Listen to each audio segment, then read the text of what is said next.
you have a chance to get good rank in B.Ed Entrance Exam 2020. तो कल हमने पढ़ा था लास्ट 1853 चार्टर एक्ट. आज हम पढ़ेंगे the most important act, Indian government act 1858. जैसा कि मैंने आपको फर्स्ट वीडियो में बताया था कि 1858 से जो हमारा डेवलपमेंट है कॉन्स्टिट्यूशन का, वो किसके हाथ में आ जाता है? वो ब्रिटिश क्राउन के हाथ में आ जाता है 1947 तक. अब आता है कि उस टाइम, अब इसके अंदर क्या क्या था ये हम देखते हैं. तो उस टाइम ब्रिटेन के पीएम थे लॉर्ड डर्बी. उन्होंने क्या किया, एक बिल पास किया 2 अगस्त 1858 को, जो कि साइन किया गया बाय क्वीन विक्टोरिया और उसको बोला गया मैनिफेस्टो. तो एक पास किया गया बिल जिसको बोला गया मैनिफेस्टो, और उसे प्रेजेंट किया गया in the kingdom of Allahabad. It is wrong, Allahabad on 1 November 1858 by Lord Canning. Lord Canning जो थे पहले गवर्नर जनरल थे, लेकिन फिर उन्हें उपाधि दी गई फर्स्ट वाइसरॉय ऑफ इंडिया की. तो लॉर्ड कैनिंग ने एक मैनिफेस्टो पढ़ा जिसका नाम था इंडियन गवर्नमेंट एक्ट 1858, जो इलाहाबाद में पढ़ा गया था. उसमें अब ये तो हो गया कि कब पढ़ा गया. अब नेक्स्ट आता है कि इसके अंदर क्या क्या हुआ. कोर्ट ऑफ डायरेक्टर्स और बोर्ड ऑफ डायरेक्टर्स का एंड हो गया, खत्म कर दिया गया बाय इंडियन गवर्नमेंट एक्ट 1858 के तहत. नेक्स्ट आया इंडियन गवर्नमेंट एक्ट 1858 के तहत और क्या हुआ, इंडियन काउंसिल बनी, यानी भारत की परिषद बनी, जिसमें 15 मेंबर्स थे. 8 मेंबर्स जो थे वो चूज किए जाते थे बाय ब्रिटिश क्राउन, और जो 7 मेंबर्स थे वो चूज किए जाते थे by British east India company. तो अगर पूछा जाए कि इंडियन काउंसिल किस एक्ट के तहत बनी, तो वो इंडियन गवर्नमेंट एक्ट 1858 के तहत बनी. फर्स्ट इंडियन काउंसिल एक्ट हुआ 1861 को, जहां पे ये इंपॉर्टेंट है. इंडिया को क्या हुआ, इंडिपेंडेंसी मिली, आजादी मिली. क्या करने की? आईसीएस एग्जाम देने की ब्रिटेन में, जो कि ब्रिटेन में होता था. उस समय उसका नाम था इंपीरियल सिविल सर्विसेज, लेकिन अभी अगर इंडिया में देखा जाए तो अब हम इसको कहते हैं Indian civil services. First Indian जिन्होंने पास किया था आईसीएस एग्जाम वो 1863 में किया था. First Indian who passed ICS exam in 1863, जिनका नाम था Satyendranath Tagore, who is the brother of Rabindranath Tagore. तो पहली चीज तो ये थी कि इस एक्ट के तहत हमें आईसीएस एग्जाम में बैठने की आजादी दी. दूसरा, सेंट्रल एग्जीक्यूटिव यानी कार्यपालिका जिसे बोलते हैं, उसका भी स्टेबलाइजेशन कब हुआ, इंडियन काउंसिल एक्ट 1861 के तहत. कैबिनेट का भी स्टेबलाइजेशन कब हुआ, इंडियन काउंसिल एक्ट 1861. नेक्स्ट आता है इंडियन काउंसिल एक्ट 1892. इसकी बस एक ही चीज जरूरी है कि the Indian councils have the power to debate on budget, यानी इंडियन काउंसिल, भारत की परिषद के पास ये शक्ति आ गई, पावर आ गई कि वो डिबेट यानी बहस कर सकते हैं किस पर, बजट में. तो ये लाइन जरूरी है, यही पूछा जाता है कि कौन से एक्ट के तहत इंडियन काउंसिल्स के पास पावर आई टू डिबेट ऑन बजट. तो हम कह देंगे Indian council act 1892. Next, Indian government act 1909. इसको एक और नाम दिया जाता है मिंटो मार्ले रिफॉर्म.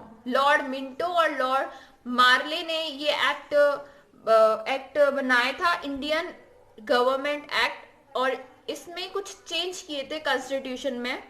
वो चेंज क्या किए थे कि उन्होंने एक सिस्टम बनाया, कम्युनल इलेक्शन सिस्टम. स्टार्ट हुआ किसके तहत, इंडियन गवर्नमेंट एक्ट 1909 के. इसमें क्या हुआ, अब ये कम्युनल इलेक्शन सिस्टम क्या था, राइट्स टू मुस्लिम, यानी कि मुस्लिम्स को राइट दिए गए कि वो क्या कर सकते हैं, कॉन्टेस्ट यानी कैन पार्टिसिपेट इन इलेक्शन, यानी वो इलेक्शन लड़ सकते हैं. उससे पहले नहीं था. ये किसके तहत दिया गया, ये इंडियन गवर्नमेंट एक्ट 1909 के. फिर क्या हुआ, अब जो लॉर्ड मिंटो थे, उन्होंने एक स्ट्रैटेजी अडॉप्ट की, डिवाइड एंड रूल. उन्होंने सोचा कि अब चलो फूट डालते हैं इंडिया में, जो हिंदू मुस्लिम है उनके अंदर एक स्ट्रेटजी तैयार की उनको अलग करने के लिए, जिसका नाम दिया डिवाइड एंड रूल, और उन्होंने अडॉप्टेड बाय लॉर्ड मिंटो। फिर आता है first Indian who joined the executive council of viceroy. पहले इंडियन कौन थे जिन्होंने एग्जीक्यूटिव काउंसिल ऑफ वाइसरॉय जो थे ब्रिटेन के, उनकी ज्वाइन करी? वो थे SP Sinha as a law member. और अगर पूछा जाए कि फर्स्ट इंडियन कौन थे हु गेव रेजिग्नेशन, जिन्होंने पहली बार रेजिग्नेशन दिया था, उनका नाम था शंकरन। वो उन्होंने इसलिए दिया था क्योंकि वो जो जलियांवाला कांड हुआ था 13 अप्रैल 1919 में, उसके अगेंस्ट थे वो, जिसकी वजह से उन्होंने रेजिग्नेशन दे दिया। नेक्स्ट आता है Indian government act 1919। Some changes in communal election system. अब जो communal election system Indian government act 1909 के तहत बना था, उसमें कुछ चेंजेस आए। अब पहले क्या था, कम्युनल इलेक्शन सिस्टम में सिर्फ जो राइट थी वो मुस्लिम्स को थी कि वो कॉन्टेस्ट कर सकते हैं, इलेक्शन में पार्टिसिपेट कर सकते हैं। लेकिन अब किसको दे दी? सिख्स को भी दे दी, सिखों को दे दी, बुद्धिस्ट को दे दी, पर्शियन यानी पारसीज को दे दी। वो भी क्या कर सकते हैं, पार्टिसिपेट कर सकते थे। किसके तहत? इंडियन गवर्नमेंट एक्ट 1919 के। एक और इंपॉर्टेंट चीज आती है provincial subject. What is the meaning of provincial subject? Provincial का मतलब है प्रांतीय विषय। प्रांत उस समय हम राज्यों को कह सकते हैं, मतलब जगहों को कह सकते हैं जिन पर कौन से सब्जेक्ट्स है जिन पर फोकस किया गया। तो प्रोविंशियल सब्जेक्ट्स को दो पार्ट्स में डिवाइड किया गया, एक तो रिजर्व्ड और एक ट्रांसफर्ड। रिजर्व सब्जेक्ट के अंदर क्या क्या थे? Revenue, justice, police, finance. Justice हम जानते हैं न्याय, पुलिस भी जानते हैं, वित्त, फाइनेंस भी जानते हैं। What is revenue? रेवेन्यू का मतलब होता है राजस्व।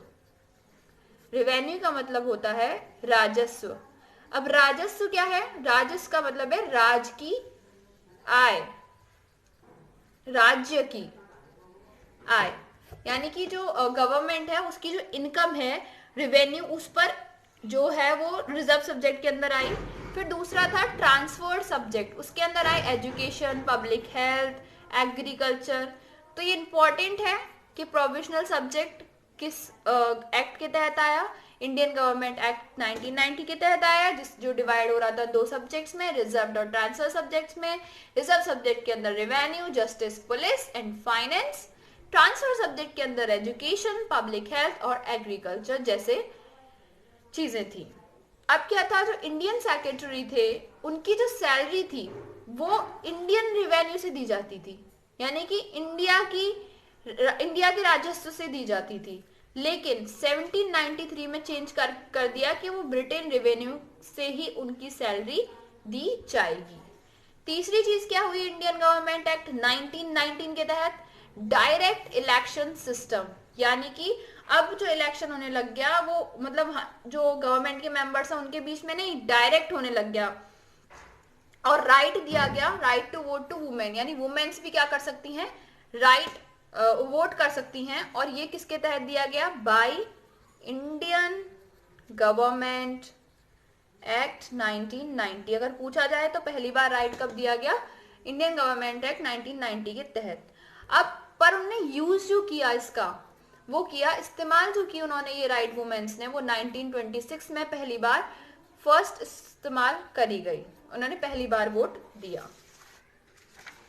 आज का हमारा लास्ट टॉपिक है जो हम पढ़ने जा रहे हैं, it is also very important, Indian government act 1935, जिसे मिनी कॉन्स्टिट्यूशन, छोटा संविधान, छोटा कानून भी कहा जाता है।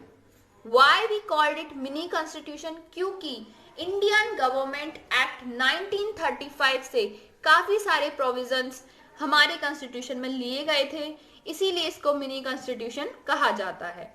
इसमें इंपॉर्टेंट चीज आती है कि फेडरल कोर्ट का स्टेबलाइजेशन हुआ दिल्ली में 1 अक्टूबर 1937 को, जिसके पहले चीफ जस्टिस थे मॉरिस ग्वेर और 6 अदर जजेस थे।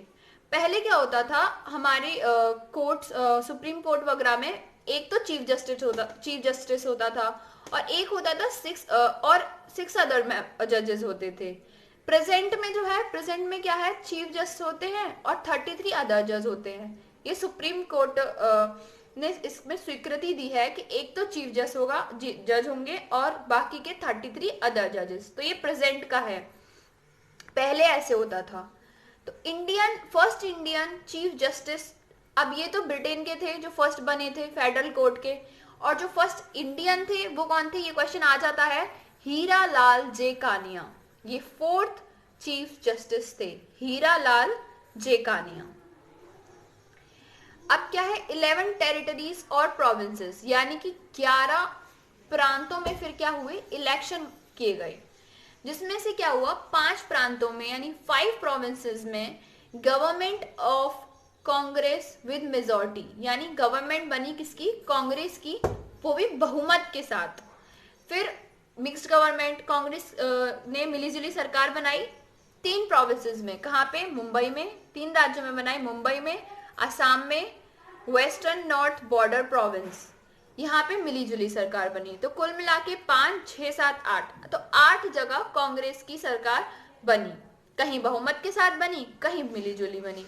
वेस्ट बंगाल में कृषक श्रमिक पार्टी बनी, जिसे सपोर्ट किया मुस्लिम लीग ने। पंजाब में यूनियनिस्ट पार्टी बनी। तो ये कुछ इंपॉर्टेंट थे इंडियन गवर्नमेंट एक्ट 1935 के तहत।